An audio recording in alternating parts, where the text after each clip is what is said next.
السلام عليكم ورحمة الله وبركاته. أهلا وسهلا فيكم بمطبخ جودة تيوب. فضلا منكم إذا كنتوا عم تشوفوا فيديوهاتي لأول مرة توقفوا الفيديو لمدة دقيقة وتعملوا اشتراك للقناة وتفعلوا جرس التنبيهات على الكل. أكلتنا لليوم أكلة مصرية طيبة كتير وشهية، اسمها كباب حلة.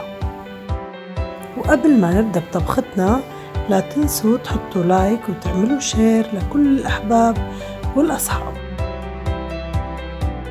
أول شي بنعمله منجيب 4 بصلات، منقشرهم ومنقطعهم شرائح.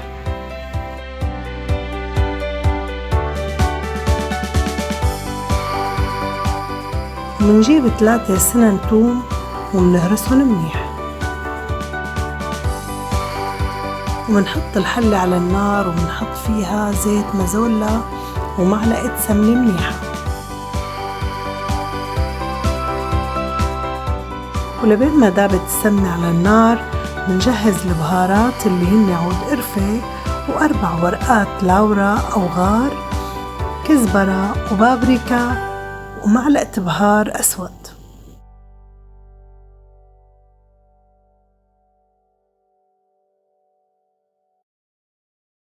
وبس حمية السمنة منسقط عليها الثوم،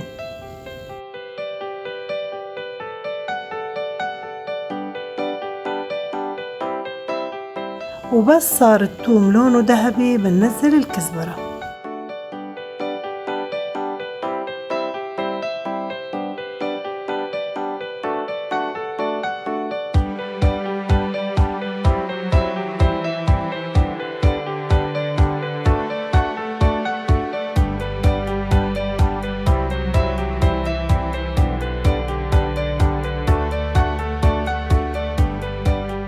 وهلا رح ننزل فوق الثوم اللحم الشقف.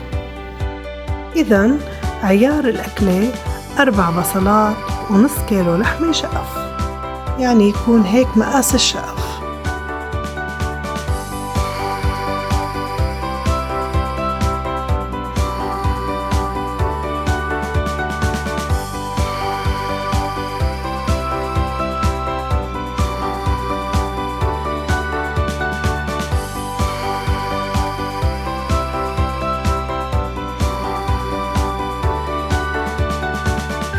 وكل شوي بحركن، ولما تبلش اللحمة تنزل مي بسقط عليهم بقية البهارات. منحط ورق الغار والبهار وعود القرفة والبابريكا.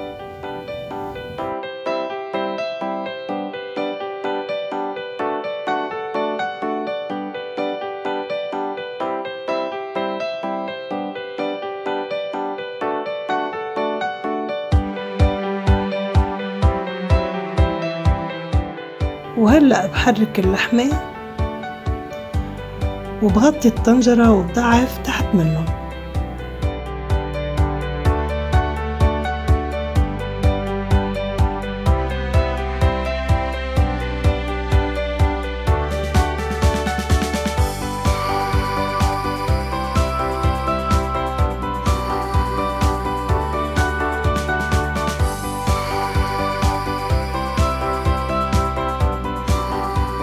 وبروح وبجي وبراقبها. هون شوفوا كيف بقت مي،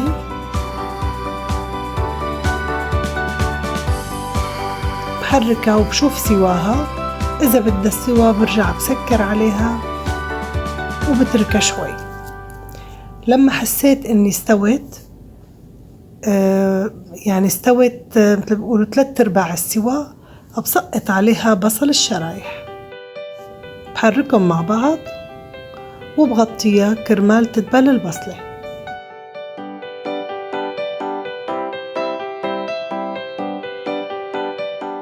وكل شوي بروح وبجي وبراقبها لحد ما يدبل البصل منيح. وهلأ رجعت مرة تانية لشوف البصلة كيف صار سواها.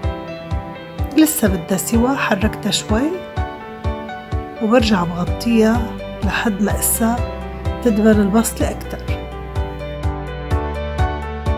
وهلأ صار وقت حط الملح.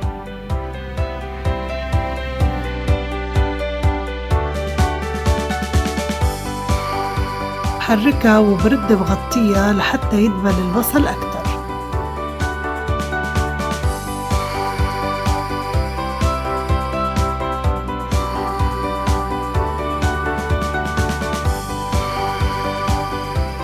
وهلأ هيك صارت الأكلة جاهزة وكل شي مستوي على الآخر.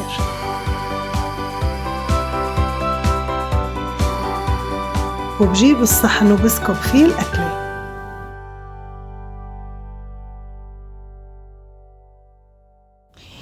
يعني ما بدها اتنين يحكوا فيها، اجتماع البصل واللحم كتير طيب. والبهارات اللي حطيناها أكسبها طعم رائع، فعلا أكلة طيبة جدا، طيبة يعني وسهلة سريعة. يعني إذا كنتي مستعجلة يلا على السريع. بينحط معاها رز بدون شعرية، رز مطبوخ بمرق اللحم بدون شعرية مع حبة سلطة. وكان الله يحب المحسنين، وإن شاء الله صحة وهنا وعوافي. بتمنى ما تنسوني من اللايكات والتعليقات، وشكرا لكم كتير.